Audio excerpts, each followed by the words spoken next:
പ്രിയങ്കരനായ കേരളത്തിന്റെ മുഖ്യമന്ത്രി സഖാവ് പിണറായി വിജയൻ ഇതാ ഈ വേദിയിലേക്ക് കടന്നു വരികയാണ്. ഹർഷാരവങ്ങളോടെ ആവേശഭരിതമായി വർക്കലയിലെ മുഴുവൻ ജനസാമാന്യത്തിനും വേണ്ടി നമുക്ക് പ്രിയപ്പെട്ട സഖാവ് പിണറായിയെ ഈ വേദിയിലേക്ക് സ്വാഗതം ചെയ്യാം. പ്രിയപ്പെട്ടവരെ, നമുക്ക് ഈ തിരഞ്ഞെടുപ്പിൽ വിജയിച്ചേ മതിയാകും.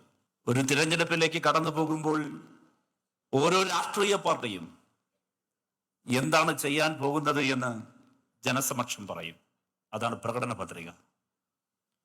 ഇടതുപക്ഷത്തിന്റെ പ്രകടന പത്രിക ഇന്നിപ്പോൾ നിങ്ങളുടെ മുൻപിലുണ്ട്.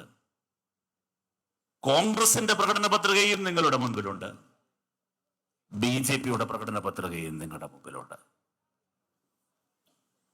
ഞങ്ങളെ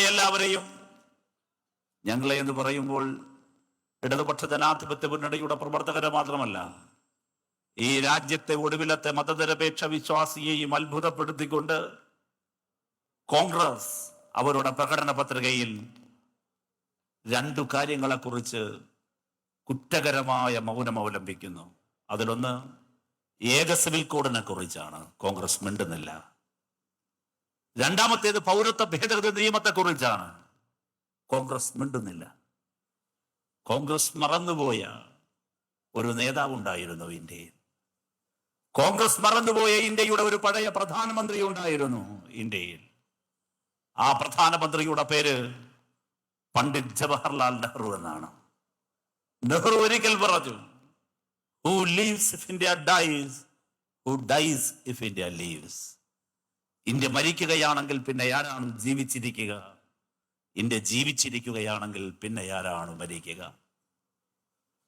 ഇന്ത്യയുടെ 1ാമത്തെ തിരഞ്ഞെടുപ്പിൽ ഇന്ത്യയിലുടനീളം അദ്ദേഹം സഞ്ചരിച്ചിട്ടുണ്ട്. പ്രമുഖനായ ഹിസ്റ്റോറിയൻ രാമചന്ദ്ര ഗുഹയുടെ ഇന്ത്യ ആഫ്റ്റർ ഗാന്ധി എന്ന പുസ്തകത്തിലെ വിശേഷണം പടമെടുത്താൽ അത് ഏതാണ്ട് ഇതുപോലെയാണ്. നെഹ്റു 1ാമത്തെ തിരഞ്ഞെടുപ്പിൽ ഉറങ്ങിയതിനേക്കാൾ കൂടുതൽ ഉണർന്നിരിക്കുകയും ഉണർന്നിരുന്നതിനേക്കാൾ കൂടുതൽ യാത്ര ചെയ്യുകയും യാത്ര ചെയ്തതിനേക്കാൾ കൂടുതൽ ജനങ്ങളോട് സംസാരിക്കുകയും ചെയ്ത തിരഞ്ഞെടുപ്പ്. ആ തിരഞ്ഞെടുപ്പിൽ നെഹ്റു പറയുന്നുണ്ട്, ഇന്ത്യയുടെ 1ാമത്തെ തിരഞ്ഞെടുപ്പിൽ ഈ രാജ്യം ഉണ്ടാകണം, രാജ്യം നിലനിൽക്കണം. നെഹ്റുവിന്റെ ഇന്ത്യ, ഗാന്ധിയുടെ ഇന്ത്യ ഇതാ തകരുന്നു.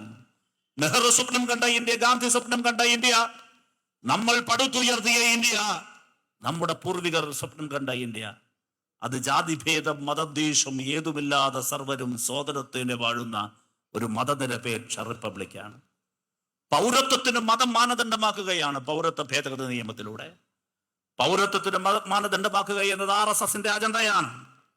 ഇന്ത്യയെ ഒരു സെക്കുലർ റിപ്പബ്ലിക് എന്നതിൽ നിന്ന് മാറ്റി ഒരു എത്നിക് റിപ്പബ്ലിക് അഥവാ വംശീയ റിപ്പബ്ലിക് ആക്കി മാറ്റണമെന്നതാണ് RSSന്റെ ലക്ഷ്യം. പക്ഷെ എന്തുകൊണ്ടാണ് നെഹ്റുവിന്റെ കോൺഗ്രസ് പൗരത്വ ഭേദഗതി നിയമത്തെക്കുറിച്ച് ഒരക്ഷരം മിണ്ടാത്തത്? എന്തുകൊണ്ടാണ് നെഹ്റുവിന്റെ കോൺഗ്രസ് ഏക സിവിൽ കോഡിനെ കുറിച്ച് ഒരക്ഷരം മിണ്ടാത്തത്?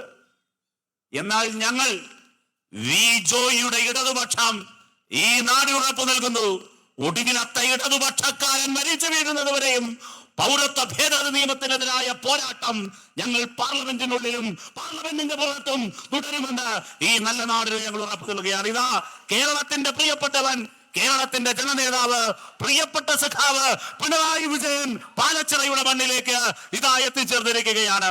വർക്കലയുടെ മണ്ണിലേക്ക്, ഗുരുദേവന്റെ മണ്ണിലേക്ക്, കുമാരനാശാന്റെ മണ്ണിലേക്ക്, ഇതാ നവോത്ഥാന പോരാട്ടത്തിന്റെ ഈറ്റില്ലമായ വർക്കലയുടെ മണ്ണിലേക്ക് കേരളത്തിന്റെ ക്യാപ്റ്റൻ, കേരളത്തിന്റെ പ്രിയങ്കരനായ സഖാവ് പിണറായി വിജയൻ രാജ്യത്ത് പൗരത്വ ഭേദഗതി നിയമം പാടില്ലെന്നാവശ്യപ്പെട്ട് ആദ്യമായി പ്രമേയം പാസാക്കിയ പ്രിയങ്കരനായ കേരളത്തിന്റെ മുഖ്യമന്ത്രി സഖാവ് പിണറായി വിജയൻ ഇതാ ഈ വേദിയിലേക്ക് കടന്നു വരികയാണ്. ഹർഷാരവങ്ങളോടെ ആവേശഭരിതമായി വർക്കലയിലെ മുഴുവൻ ജനസാമാന്യത്തിനും വേണ്ടി നമുക്ക് പ്രിയപ്പെട്ട സഖാവ് പിണറായിയെ ഈ വേദിയിലേക്ക് സ്വാഗതം ചെയ്യാം. പ്രിയപ്പെട്ടവരെ, ഞാൻ എന്റെ വാക്കുകൾ അവസാനിപ്പിക്കുകയാണ്. ഇടതുപക്ഷ ജനാധിപത്യ മുന്നണി